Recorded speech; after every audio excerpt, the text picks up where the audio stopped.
코로나19로 24시간 마스크를 착용해야 하는 요즘. 뿌옇게 김이 서리는 안경 때문에 불편했던 경험 많이들 겪으셨을 겁니다. 자, 이렇게 시력 교정을 위해서 착용한 안경이나 콘택트 렌즈 때문에 크고 작은 불편함을 겪다 보니까 요즘에 시력 교정술에 대한 관심이 더 높아지고 있는데요. 자신의 눈 상태에 맞는 안전한 시력 교정술은 무엇이 있을지 온에어 닥터스에서 살펴봤습니다. 물체의 형태나 그 존재를 구분하는 눈의 기능을 형태각이라고 하고 그 정도를 나타낸 것이 시력입니다. 시력 교정술은 근시, 원시처럼 굴절 이상으로 떨어진 시력을 교정해주는 수술법이죠. 세계보건기구에 의하면 시력 장애를 가진 인구는 세계 인구의 약 30%에 육박하고 떨어진 시력을 교정하기 위해 안경과 콘택트 렌즈를 착용하는 경우 불편함과 미적인 이유로 시력 교정술을 선택하고 있습니다. 현재 사용되는 시력 교정술은 라식, 라섹 같은 레이저 시력 교정술과 안내 렌즈 삽입술로 나눠집니다. 각각 수술 조건과 장단점이 다른 만큼 자신에게 맞는 수술법 선택이 더욱 중요한데요. 불편한 안경을 벗고 밝고 선명한 세상을 보기 위해 선택하는 시력 교정술.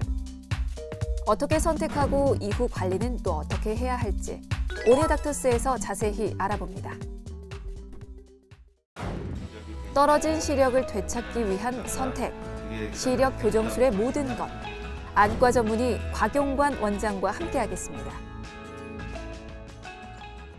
시력 교정술에 대한 궁금증 자세히 살펴보도록 하겠습니다. 우리가 라식, 또 라섹이라는 이름으로 더 많이 알고 있는데요. 이 시력 교정술이 정확히 어떤 겁니까? 시력 교정술이란 근시, 난시, 원시 같은 굴절 이상을 수술로 교정해서 안경이나 콘택트 렌즈 없이 일상생활이 가능하고 삶의 질을 높여주는 수술입니다. 이렇게 시력 저하를 겪는 분들이 많아지는 이유는 어디에 있을까요? 한국, 중국, 일본 등 동양인들이 서양인들보다 근시, 고도근시가 선천적으로 더 많습니다. 그리고 요즘은 성장기 학생들이나 직장인들이 PC나 스마트폰을 오랜 시간 사용하는 습관 때문에 근시 발생이 전보다 더 많아지고 있습니다. 요즘에 의학기술이 많이 발전을 하면서 정말 다양한 수술법들이 나오고 있는 것으로 알고 있습니다. 어떤 것들이 있습니까? 라식 수술은 각막 실질에 얇은 뚜껑을 만들어 들어올린 다음에 레이저로 교정하고 다시 절편을 덮는 수술 방식입니다. 라섹 수술은 뚜껑을 만들지 않고 각막의 가장 겉부분인 각막 삭피를 벗긴 다음에 각막을 깎아내는 방식입니다. 그리고 안내 렌즈 삽입술은 각막을 깎지 않고 눈 속에 렌즈를 삽입하는 수술로 라식, 라섹 수술이 불가능한 경우 각막 조직에 손상을 주지 않아 안전한 시력 교정 수술이 가능합니다. 1970년대 8에서 15%에 불과했던 초등학생 근시 유병률이 급격히 증가하고 있고 또 진행 역시도 빨라지고 있습니다. 대한안과학회 통계에 따르면 우리나라 10대 근시 유병률은 80.4%로 나타났고 그중 고도근시 유병률도 약 12%로 나타났습니다. 전 연령대 대비 10대의 근시 유병률이 가장 높은 것으로 조사됐는데요. 최근 장시간 컴퓨터, 스마트폰 등 디지털 기기로 인한 눈의 피로와 시력 저하가 심각하죠. 한편 떨어진 시력은 회복이 어렵기 때문에 자신에게 맞는 시력 교정술을 찾아야 합니다. 라식의 경우 각막이 두꺼운 경우에만 가능하고 충격에 약한 단점이 있고요. 라섹의 경우 외부 충격에 강하지만 수술 직후 통증과 각막 혼탁 가능성이 있습니다.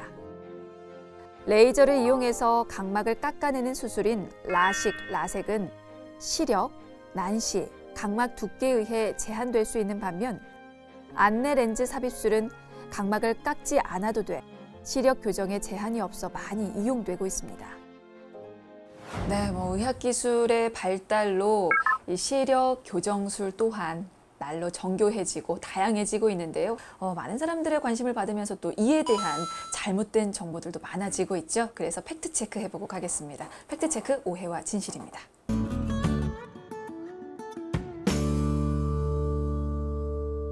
네, 첫 번째 항목부터 보겠습니다. 시력 교정술을 하면 노안이 빨리 온다. 저도 시력 교정술 했는데요. 요 얘기 들었거든요. 이거 체크해 주십시오. 오해입니까 진실입니까? 오해입니다. 아, 어떤 이유에서 오해인가요? 시력 교정 수술 후에 원거리 시력은 드물게 생기는 근시탱 환자의 경우를 제외하면 영구적입니다. 노안은 나이가 들면서 생기는 전신 노화 과정과 같이 눈 속에 있는 수정체의 변성으로 조절력과 탄력성이 감소하여 나타나는 현상입니다. 수술 후에 시력 교정 수술 받지 않은 눈과 마찬가지로 노안으로 진행되지만 시력 교정 수술 때문에 더 빨리 진행되는 것은 절대 아닙니다. 자, 두 번째도 확인해 볼까요? 평생 한 번만 할 수 있다. 아, 시력 교정술은 평생에 한 번만 가능한 걸까요? 오해입니까 진실입니까? 라식이나 라섹 수술 후에 아주 드물게 각막 조직 증식으로 재발되는 경우가 있습니다. 이런 경우는 남아있는 잔여 각막 두께가 재수술하기 충분한 두께면 재수술을 함으로써 다시 좋은 시력을 얻을 수 있습니다. 수술 후 라섹은 400 마이크로미터, 상피를 포함해서 400 마이크로미터 이상이고 라식은 잔여 각막이 300 마이크로미터 이상의 원칙만 지키면 안전하게 좋은 결과를 얻을 수 있습니다. 그러니까 이거는 그 각막 두께에 따라 달라지는 거네요. 그렇죠. 네. 네. 두꺼운 분들이 얇게 깎으면 그거는 몇 번 할 수 있는 거고요. 네. 얇은 분들이 한 번 좀 깊게 파냈다 하면 이제 그분은 한 번밖에 못 하는 거군요. 알겠습니다. 자, 마지막 항목입니다. 렌즈를 오래 착용하면 수술 받을 수 없다. 요 얘기를 들어봤어요. 왜냐면 렌즈를 많이 착용하면 각막이 이렇게 깎인다고 하더라고요. 그래서 수술을 받을 수 없다라는 얘기가 있긴 한데요. 요것도 좀 확인을 해주시죠. 전혀 사실과 다릅니다. 다만 콘택트 렌즈를 오랫동안 착용하면 각막염이나 각막 주변부로 신생혈관이 많이 생겨 있는 경우가 있습니다. 각막염은 반드시 치료 후에 수술 받아야 하고 신성혈관이 있는 분들은 수술 시에 충분히 대처하면 안전한 수술이 가능하고 좋은 시력을 얻을 수 있습니다. 네, 지금 오늘 살펴봤던 항목이 모두 오해였습니다. 그만큼 우리가 시력 교정술에 대해서 얼마나 잘못 알고 있는 부분들이 많았나 싶은데요. 아직 더 알려드릴 사항들이 많습니다. 시력 교정술 고려하고 계신 환자분 한번 만나보고 오겠습니다. 자신에게 알맞은 시력 교정 수술을 알아보기 위해서 안과를 찾은 환자입니다. 어렸을 때부터 눈이 안 좋았어가지고 어려서부터 지금까지 계속 착용하고 있는 상태예요. 운전할 때나 이럴 때 안경을 착용하긴 하는데 매번 이제 운전할 때 안경 찾고 이러는 게 너무 불편하기도 하고 해서 이번에 한번 받아보려고 합니다.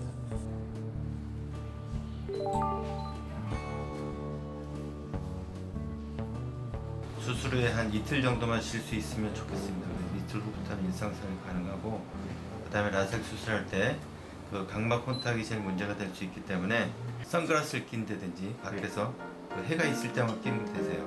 외출할 때. 시력 교정 수술에 대한 안과 전문의의 전반적인 설명 후 환자의 정확한 눈 상태를 체크하기 위해 수술 전 검사를 하게 되는데요.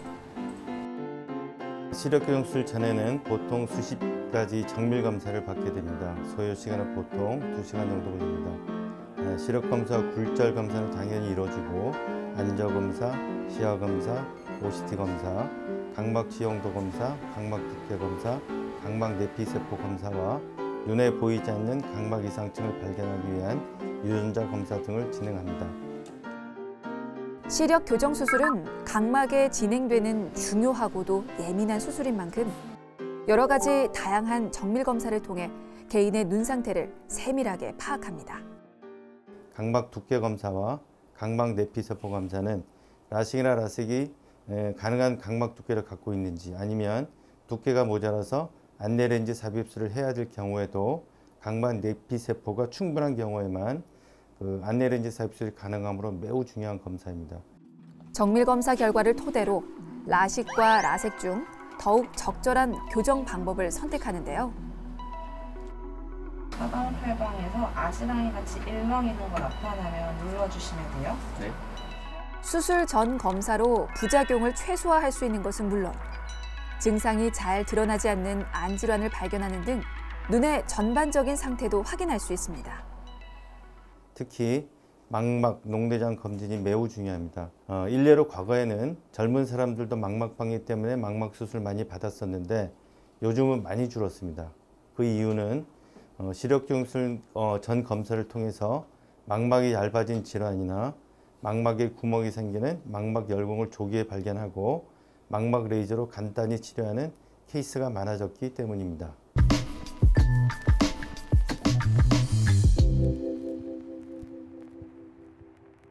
네, 최근에 의학기술이 발달하면서 이 시력 교정술도 날로 정교해지고 있다고 하는데요. 선택에 대한 고민이 더 깊어지지 않았나 싶습니다.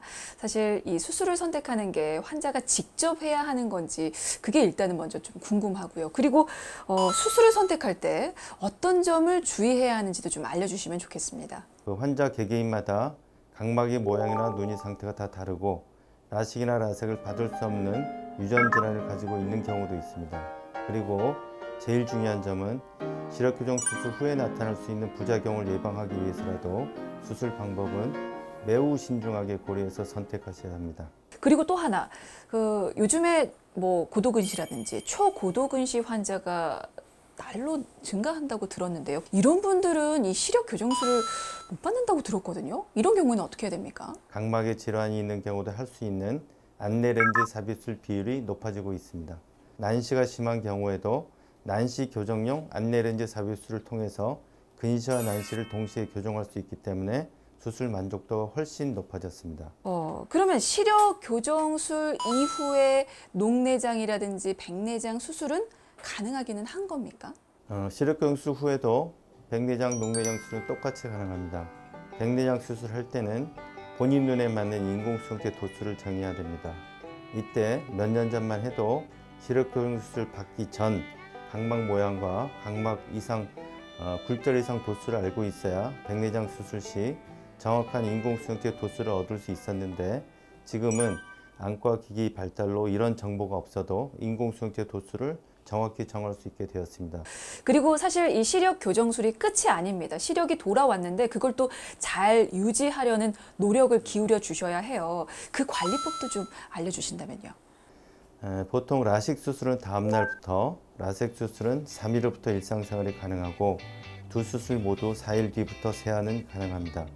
대중목욕탕이나 찜질방, 수영장, 파마, 염색 등은 한 달 뒤부터 하시는 게 좋습니다. 피부 화장은 세안이 가능한 시점부터 가능하고 윤화장은 2주 후부터 가능합니다.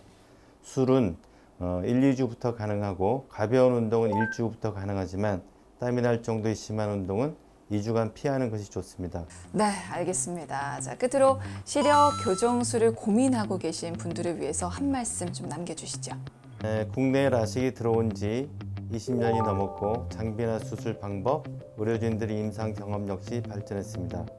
시력교정 수술 때문에 두려움이나 거부감보다는 시력이 좋지 않아 불편하시다면 정밀 검사를 통해 본인의 눈 상태를 정확히 확인하시고 시력교정 수술 임상 경험이 풍부한 전문의인지 시력교정 수술 후기가 좋은 안과 병원지 등을 자세히 비교 후 선택하셔서 안전하고 체계적인 시력교정 수술 받으시길 바랍니다. 네, 알겠습니다. 자, 오늘은 시력 교정에 대해서 자세히 알 수 있는 시간이었습니다. 도움 말씀에 안과 전문의 곽용관 원장이었습니다. 말씀 고맙습니다.